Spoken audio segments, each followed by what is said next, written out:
Hello. Before you click away, before you decide this is just another old man rambling on, I need you to stay with me for a little while. My name is Arthur, and I am 82 years old. For every single one of those 82 years, I have lived in this town, right here. I was born in the old hospital that's now the town library, and I imagine I'll leave this world from the house my father built just 3 miles from there. I've seen this place through 7 decades of change, and I've stayed put through all of it. And I need to tell you something I've only just come to understand in the twilight of my own life. Don't get stuck like I did. Please, go now. I know that sounds strange coming from a man who never left, but that's precisely why you have to listen. I'm not an expert on travel. I'm an expert on staying. And I'm here to tell you it's a quiet, creeping danger you don't see until it's far too late. This town, it's a good town. It's got a soul. On summer mornings, you can smell the bread from Miller's Bakery all the way down Main Street. The church bell still rings on the hour, a sound so familiar I don't even hear it anymore unless I consciously listen for it. It's a place of deep comfort, a warm blanket on a cold night. My wife Martha and I, we built a beautiful life here. We were married for 57 years, 57 years in the same house, sleeping in the same bed, watching the same maple tree in the front yard grow from a sapling into a giant that now towers over the roof. We raised 2 children here. We buried our parents in the cemetery on the hill. It's a life filled with what people call roots, and roots are good, they hold you steady.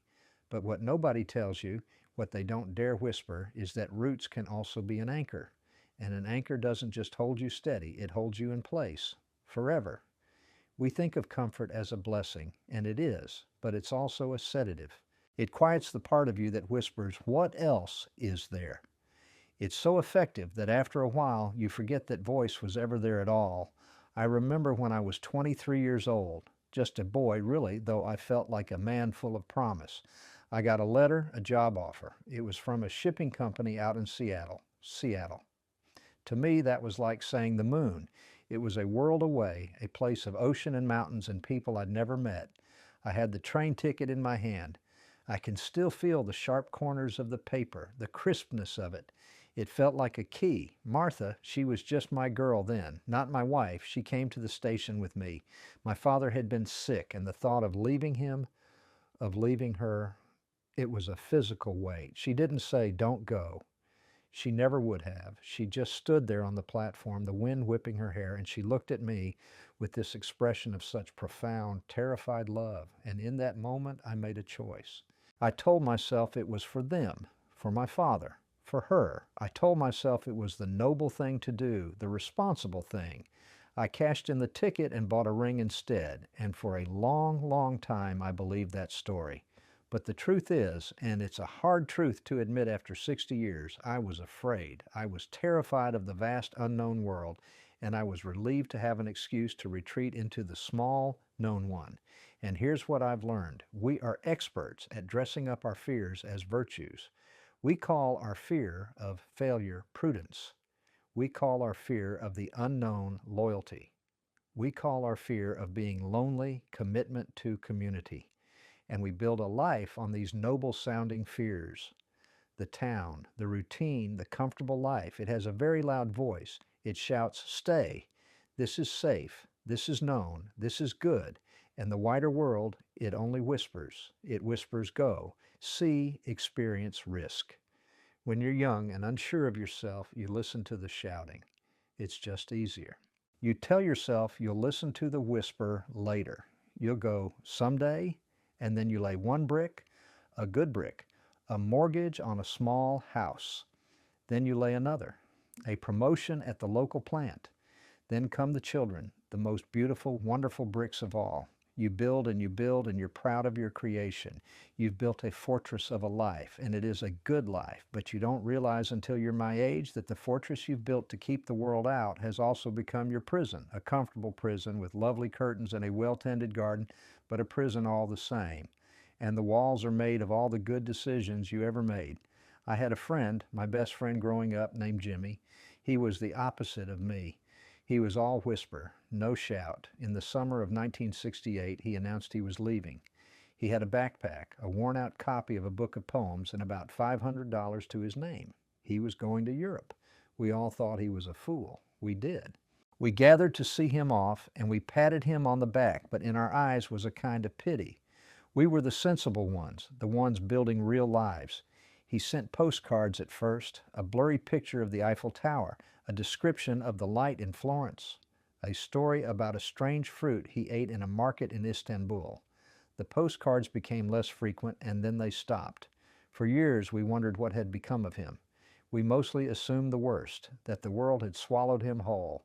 Then one Tuesday afternoon, almost 20 years later, a dusty car I didn't recognize pulled up to my house, and out stepped Jimmy. He looked older, of course. The sun had carved lines into his face, but his eyes were the thing. They were filled with a kind of light I'd never seen before, a deep, settled, knowing light.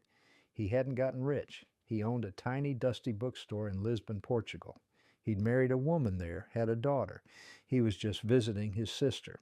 We sat on my porch for hours, the same porch we'd sat on as boys. He never once judged me for staying. But as he told me his stories of storms at sea, of getting lost in a desert, of the kindness of strangers who spoke no English, I felt a part of my own soul that had been dormant for decades stir painfully. Before he left, he put his hand on my shoulder and said, "Artie, the world is so much bigger than the map they give you in school." He was right. I had the official map. He had gone and walked the territory, and I saw, with a clarity that hurt, the difference in our spirits. I had a life. He had a life story.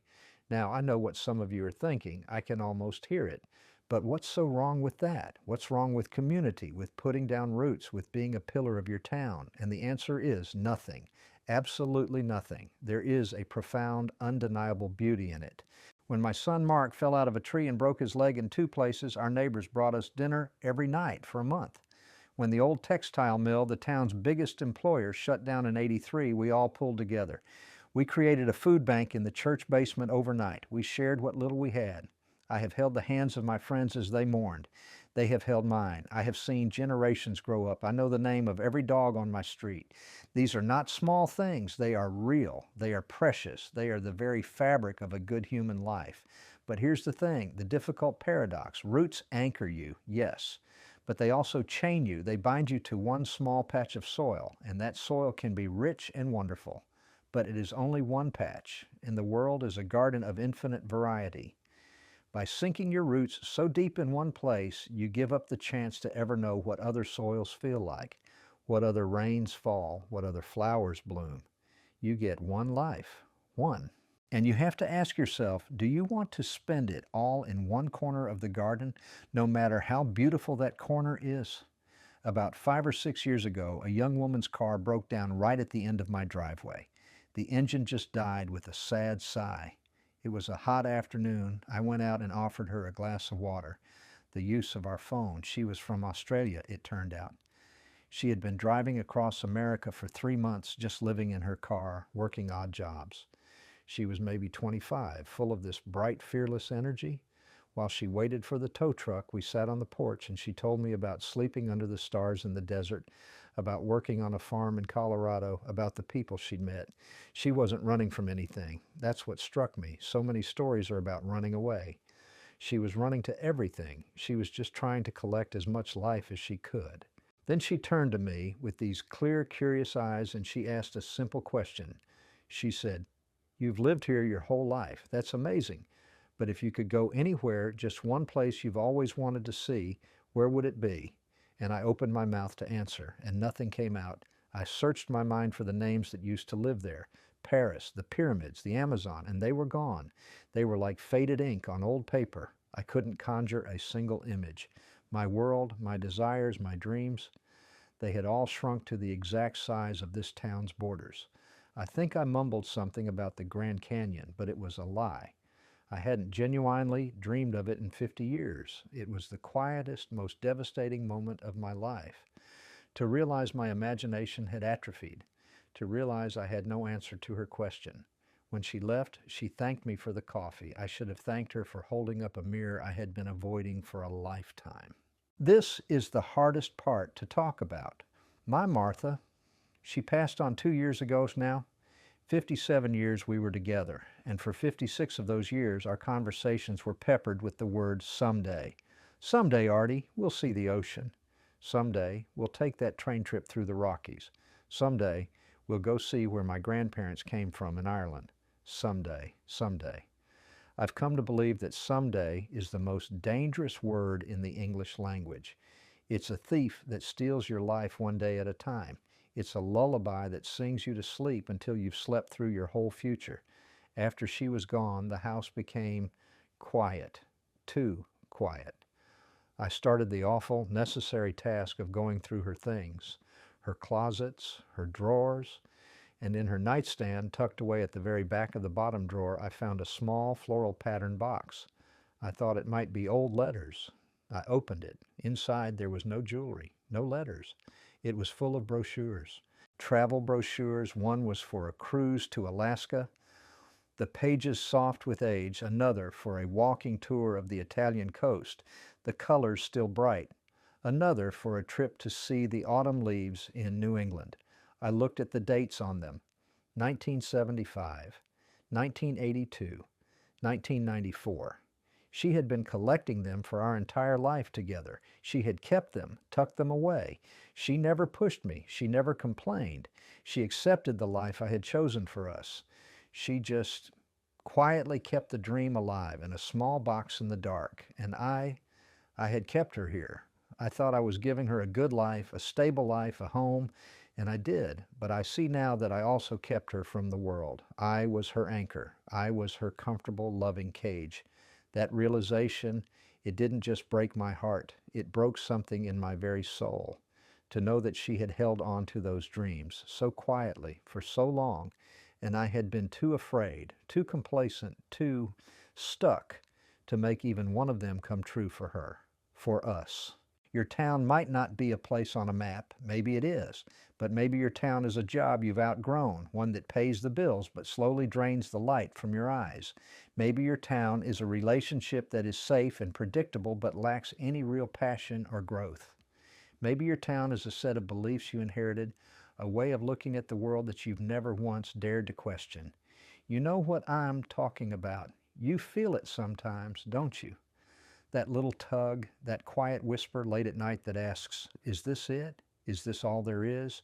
It's the voice of the part of you that wants to see the rest of the garden. Please, I am begging you as a man who has only a handful of days left, do not ignore that voice. Don't sedate it with comfort. Don't shout it down with responsibility. Listen to it. I'm not telling you to be reckless. I'm not telling you to abandon your family or quit your job tomorrow. I am just asking you to expand the borders of your life. Go. Go now. It doesn't have to be a trip around the world. Buy the plane ticket for a long weekend in a city you've never seen. Take the scenic route home from work. Sign up for that pottery class you've been thinking about. Start a conversation with a stranger at the coffee shop. Break one small pattern, just one, and see what happens. Introduce a little bit of the unknown into the known. Don't wait until all your some days are just a collection of faded dreams in a dusty box. I'm 82 years old. My traveling days are over before they ever began. My great adventures now are in this armchair with a good book and a cup of tea, and that's all right. I have made my peace with it. But you still have time. A week, a year, a decade. It feels like forever, I know. But trust me, it is the blink of an eye. Don't make the trade I made without realizing it. Don't trade the richness of a life story for the quiet comfort of a single address. The world is so much bigger, so much more varied and strange and beautiful than the map they give you. If you found some small bit of value in an old man's late-in-life regrets, perhaps you'll consider subscribing to this little channel. We sit here and talk about these things from time to time, but more importantly, when this is over, do something for me. Go find a map, a real one, or one on your screen, and just look at it. Let your eyes wander over the names of places you can't pronounce. And just for a moment, let yourself wonder. That's the first step, the first crack in the wall. Don't let your story be about the comfort you built. Let it be about the chances you took, the places you saw, and the life you truly lived. Go now.